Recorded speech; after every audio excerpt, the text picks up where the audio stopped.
నమస్కారం అండి. నా పేరు డాక్టర్ రవికుమార్ అండి. మనము ఈరోజు విటిలిగో, బొల్లి మచ్చల గురించి డిస్కస్ చేద్దామండి. విటిలిగో అంటే బొల్లి మచ్చలు అంటాం వాడుక భాషలో. మరి విటిలిగో రావడానికి గల కారణాలేంటి? మరి బొల్లి మచ్చలతో చాలామంది బాధపడుతుంటారు. అవి ఫేస్ పైన, ముఖం పైన ఎక్కువగా ఉన్నప్పుడు మానసిక ఆందోళన ఎక్కువగా చెందుతుంటారు. వాళ్ళు ఎక్కడికన్నా బయటకెళ్ళాలన్నా ఇన్ఫీరియారిటీ కాంప్లెక్స్ ఉంటుంది. అంటే వాళ్ళ కాన్ఫిడెంట్ అనేది ఉండదు. ఎక్కడికైనా వెళ్ళాలన్నా చాలా ఇబ్బంది పడుతుంటారు. వాళ్ళ ఫేస్ వాళ్ళకి చూపెట్టాలన్నా లిప్స్ పైన ఎక్కువ మందిలో చూస్తుంటాము. ఫేస్ పైన ఎక్కువ మందిలో చూస్తుంటాం తెల్ల మచ్చలు. దానివల్ల చాలా బాధపడుతూ ఉంటారు. మరి వాటికి మన హోమియోపతిలో ఎలా ఉంటుంది ట్రీట్మెంట్ అనేది చూద్దాం. ఇప్పుడు విటిలిగో అంటే మన బొల్లి మచ్చలు అనేది ఎట్లా ఉంటాయంటే మన స్కిన్ పైన ఎపిడెర్మిస్, డెర్మిస్ అండ్ మీసోడెర్మిస్ ఇట్లా లేయర్స్ ఉంటాయండి. ఈ డెర్మిస్ లేయర్స్‌లో ఫస్ట్ ఉన్న లేయర్ ఎపిడెర్మిస్ అంటాం. ఎపిడెర్మిస్‌లో మళ్ళీ 5 లేయర్‌లు ఉంటాయి. ఆ లోపల ఉన్న లేయర్ పేరు, ఆ ఫిఫ్త్ లేయర్ పేరు దాన్ని బేసల్ మెంబ్రేన్ అంటాం. ఈ బేసల్ మెంబ్రేన్‌లో మనకు మేజర్‌గా ఆ విటిలిగో అంటే మెలనోసైట్స్ ఉంటాయి.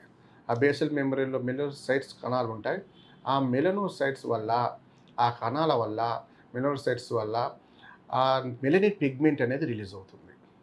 ఆ మెలనిన్ పిగ్మెంటు మన కలర్ ప్రొడక్షన్‌కి ఉపయోగపడుతుంది. అంటే మన కలర్ ఎట్లా ఉండాలనేది ఆ మెలనిన్ అనేది డిసైడ్ చేస్తుంది. మళ్ళీ మెలనోసైట్స్ కణాలనేటివి ఉంటాయి కదా! అవి డ్యామేజ్ అయిపోతాయి. ఆ డ్యామేజ్ అయిపోవడం వల్ల మెలనిన్ పిగ్మెంట్ అనేది కరెక్ట్‌గా రాదు వాళ్ళకు. దానివల్ల అక్కడ ఉన్న ఏరియా మొత్తం తెల్లగా మారిపోతూ ఉంటది. మరి దానికి ఆ మెలనోసైట్స్‌ను లోపల మనం డెవలప్ జేసి అక్కడ ఉన్న మెలనిన్ పిగ్మెంట్‌ని డెవలప్ చేసే విధంగా మనం ట్రీట్మెంట్ ఇస్తాము. కాబట్టి ఇప్పుడు ఏమవుతుంది, సార్ మరి మాకు తెల్ల మచ్చలు ఎందుకొచ్చాయి? బొల్లి మచ్చలు అంటారు. అది ఆటో ఇమ్యూన్ డిసీజ్ అని చెప్పొచ్చు. అంటే మన బాడీలో ఉన్న, శరీరంలో ఉన్న వ్యాధి నిరోధక శక్తి మనకు ఎగనెస్ట్‌గా పనిచేస్తుంది. అలాగా. అంటే మనం తగ్గించాల్సిన ఏదైనా బయట నుంచి వైరస్ గానీ, బ్యాక్టీరియా గానీ మన శరీరంలోకి ఎంటర్ అయితే మన రక్షణ వ్యవస్థ కాపాడాలి. అలా కాపాడకుండా మన రక్షణ వ్యవస్థ మనకే హాని చేస్తుంది. దానివల్ల ఏమవుతుంది, కొన్ని కణాలు అక్కడ డ్యామేజ్ అయిపోవడం వల్ల అలాంటి ఇబ్బందుల్లో ఈ మెలనోసైట్ సెల్స్ అనేటివి పూర్తిగా డ్యామేజ్ అయిపోయి ఉంటాయి.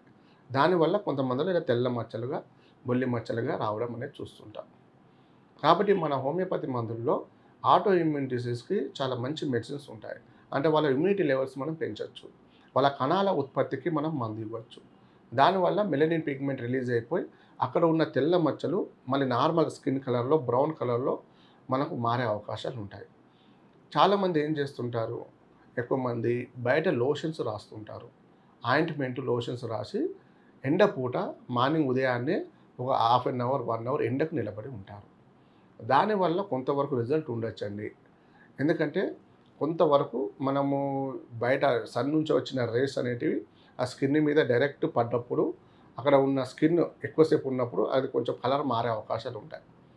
తెల్లది కొంచెం బ్రౌన్‌గా మారే అవకాశాలు ఉంటాయి. కొంతవరకు ఉపయోగం ఉండొచ్చు. కానీ న్యాచురల్‌గా మన శరీరం నుంచే పిగ్మెంట్ రిలీజ్ అయిందనుకోండి, మెలనోసైట్స్ సెల్స్ నుంచి కణాలు యాక్టివ్‌గా ఉండి ఆ పిగ్మెంటేషన్‌ని మనం రిలీజ్ చేస్తే అప్పుడు మనకు అక్కడ ఉన్న కలర్ ఆటోమేటిక్‌గా నార్మల్ న్యాచురల్‌గా మారిపోద్ది.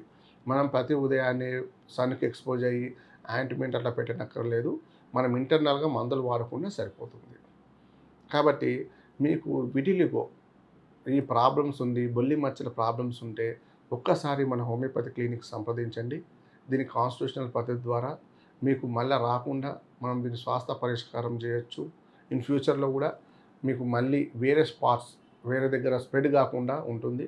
ఫస్ట్ మనం స్ప్రెడ్డింగ్ ఆపడానికే టైం తీసుకుంటామండి. ఆ తెల్ల మచ్చలు మన మందులు వాడాక స్ప్రెడ్డింగ్ ఆగిపోతాయి. ఉన్న మచ్చలకు మెల్లమెల్లగా తగ్గే విధంగా ట్రీట్మెంట్ ఇస్తుంటామండి. కాబట్టి దాంతో పాటు ఏం చేస్తుంటామంటే ఈ పిగ్మెంటేషన్ ప్రాబ్లమ్స్ ఉన్నప్పుడు వీలైనంత వరకు కొన్ని ఫుడ్స్ అనేటివి అవాయిడ్ చేయమంటాం. అంటే కొంతమంది ఇప్పుడు ఫిష్ ఉందనుకోండి, ఫిష్, పెరుగు 2 కలిపి తినొద్దు. ఇప్పుడు మనం ఫిష్, పెరుగు కలిపి తిన్నామనుకోండి, లోపల డైజెస్టివ్ సిస్టమ్‌కి ఏం చేయాలో అర్థం కాదు. కొన్ని రకాల ఆహార పదార్థాలు కొన్ని రకాలుగా మిక్స్ అయ్యి తిన్నామంటే ఇలాంటి తెల్ల మచ్చల రూపంలో గానీ, నల్ల మచ్చల రూపంలో ఇలా హైపర్ పిగ్మెంటేషన్ గానీ, ప్యాచెస్, ఎలర్జీస్ రూపంలో అవుతాయి. కొంతమందికి ఎలర్జీస్ వస్తుంటాయి. Skin allergy. సార్ ఎందుకొచ్చింది అంటుంటారు.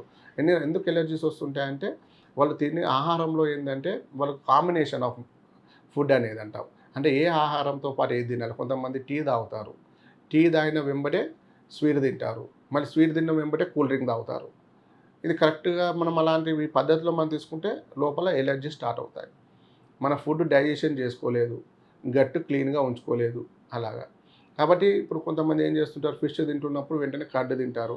పెరుగన్నంలో ఫిష్ ముంచుకొని తిన్నామనుకోండి, అది పడదు బాడీలో. ఎలర్జీ స్టార్ట్ అవుతాయి. ఇలా అంటే మనకు ఏ ఆహారంతో పాటు ఏ ఆహారం అనేది చూసుకొని తినాలి. దాన్ని బేస్ చేసుకొని ఉంటే కూడా మనకు స్కిన్ ఎలర్జీస్ అనేది రాకుండా ఉంటాయండి. నమస్కారం అండి.